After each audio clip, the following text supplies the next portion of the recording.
اعوذ باللہ من الشیطان الرجیم بسم اللہ الرحمن الرحیم الحمد للہ والصلاۃ علیہ اما بعد بسم اللہ الرحمن الرحیم قال رسول اللہ صلی اللہ علیہ وآلہ وسلم من بقى على الحسین وابقى تباکا واجبت له الجنہ اللہم صلی علی محمد وآل محمد وعجل فرجہ۔ سامعین محترم، امید کرتا ہوں کہ آپ سب خیر و عافیت سے ہوں گے۔ دعا گو کہ اللہ رب العزت تمام مومنین کو اپنی حفظ و امان میں رکھے۔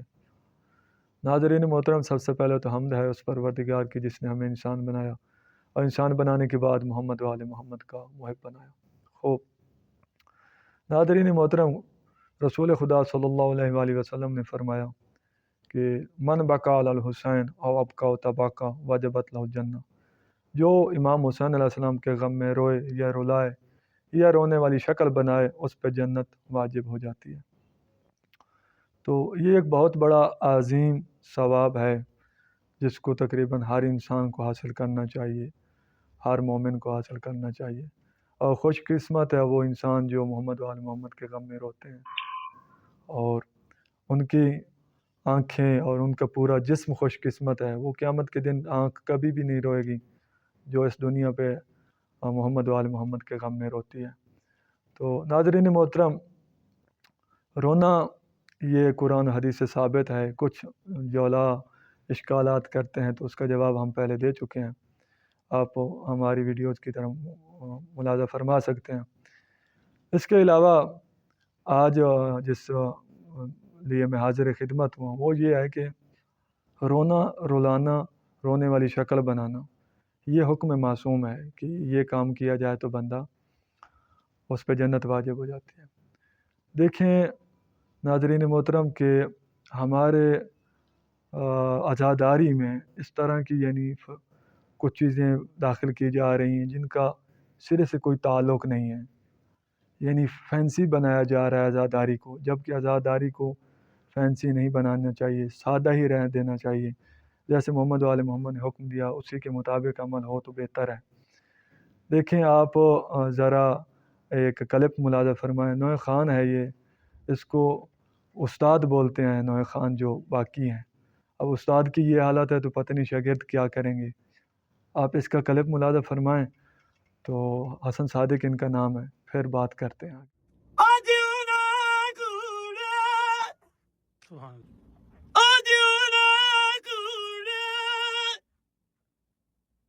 سارا تھوڑا سنا مینوں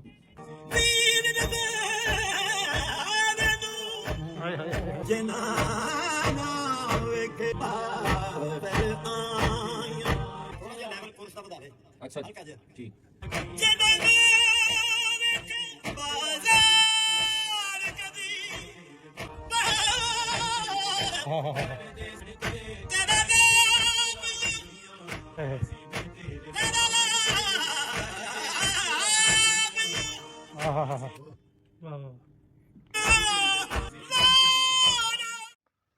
ناظرین محترم، آپ نے ویڈیو ملاحظہ فرمائی، اس کی کیا حالت ہے، یہ کیا کر رہا ہے۔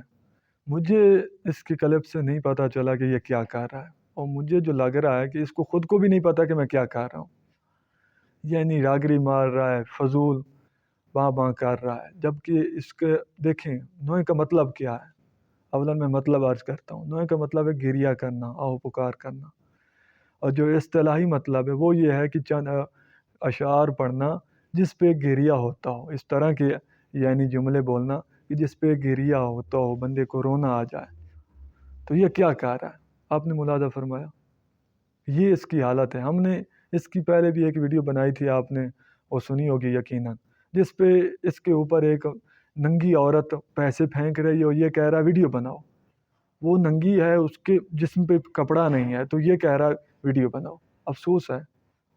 اور اس کے بعد ہم ایک اس ویڈیو دکھلائیں گے کہ لوگوں کو یہ سجدہ کرتے ہوئے نظر آئے گا آپ کو۔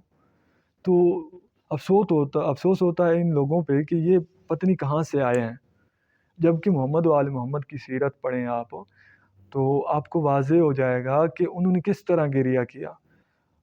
ایک صحیفہ کربلا کتاب ہے، اس میں ملتا ہے کہ بعد از کربلا جناب زینب کبریٰ سلام اللہ علیہ نے باقاعدہ گھر میں نوحے کا انتظام کرتی تھی، تو پھر اس کے بعد آہ پکار ہوتی تھی، گریہ ہوتا تھا، بی بی جب بھی امام سجاد علیہ الصلوۃ والسلام کو دیکھتی تھی تو کربلا یاد آ جاتی تھی اور رونے شروع کر دیتی تھی، جس کی وجہ سے بی بی تقریباً 2 سال یا کچھ دن زندہ رہ سکی، اس کے بعد وہ دنیا سے رخصت ہو گئی۔ تو ہمارے علماء نے گریہ کس طرح کیا، فقہ نے کس طرح بتایا، محمد وآل محمد نے کس طرح بتایا، اور ہم کیا کر رہے ہیں۔ یہ نوحہ نہیں ہے، بلکہ یہ مذاق مسخرہ پن اڑایا جا رہا ہے، اور یہ اس سے تشیع بدنام ہوتی ہے۔ ہمیں اہل سنت کے نوجوان بھیجتے ہیں اس طرح کے کلپ، کہتے ہیں کہ یہ دیکھو کیا ہو رہا ہے، آپ کہتے ہو کہ گریہ، یہ اس سے کیا گریہ مراد ہے۔ تو افسوس ہوتا ہے ناظرین، ان لوگوں کو آپ روکیں، اگر آپ نہیں روکیں گے تو کون روکے گا؟ ایک بندہ 2 بندے کی آواز سے یہ نہیں کنٹرول ہوں گے، ان کو آپ سب روکیں گے تو روکیں گے۔ یہ اب سفید اس کی داڑھی ہے، اس کے باوجود داڑھی منواتا ہے۔ یہ افسوس ہے۔ دیکھیں کہ محمد وآل محمد کے فرامین میں اتنی سختی ہے، امام زین العابدین صاحب فرماتے ہیں جو داڑھی منواتا ہے مجھے بابا کے قاتل یاد آ جاتے ہیں، اس کے علاوہ کئی فرامین ہیں۔ تو یہ بزرگ ہونے کے باوجود اپنی 6 فٹ کی باڈی پہ ولایت علی ابن ابی طالب نافذ نہیں کر سکا۔ یہ کیا پیغام دے گا قوم کو، اور قوم کی کیا لیڈ کرے گا یہ؟ کیونکہ نوح خان، ذاکر اور علماء خطبہ یہ قوم کی لیڈ کر رہے ہوتے ہیں، قوم کے یہ مبلغ ہوتے ہیں، قوم کی اصلاح کرنے والے ہوتے ہیں۔ جب اصلاح کرنے والوں کی یہ حالت ہو جائے تو پھر کیا ہوگا پیچھے؟ افسوس ہوتا ہے۔ ناظرین، ہمیں کسی سے کوئی دشمنی ذاتی نہیں ہے، ان کے کردار دیکھتے ہیں، ان کی حالت دیکھتے ہیں۔ ان کی شخصی زندگی اگر گھر تک محدود ہوتی تو مسئلہ نہیں تھا، مگر یہ مجمع میں اس طرح کے کام کرتے ہیں، ویڈیو کیمروں کے سامنے اس طرح کے کام کرتے ہیں، پھر پوری شیعت بدنام ہوتی ہے ان کی وجہ سے۔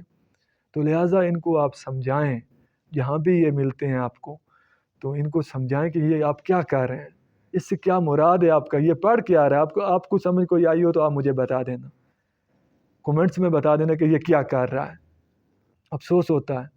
تو محمد و آل محمد کے فرامین کو دیکھا جائے، ان کی زندگی کو دیکھا جائے تو اس کے مطابق 1% بھی یہ لوگ نہیں چل رہے ہیں۔ افسوس ہے، داڑھی مون ہے اوپر سے، پھر یہ کس طرح نوحہ پڑھ رہا ہے۔ نوحے کا معنی بھی اس پہ صادق نہیں آتا، جو نوحے کی تعریف آتی ہے وہ بھی اس پہ صادق نہیں آتی۔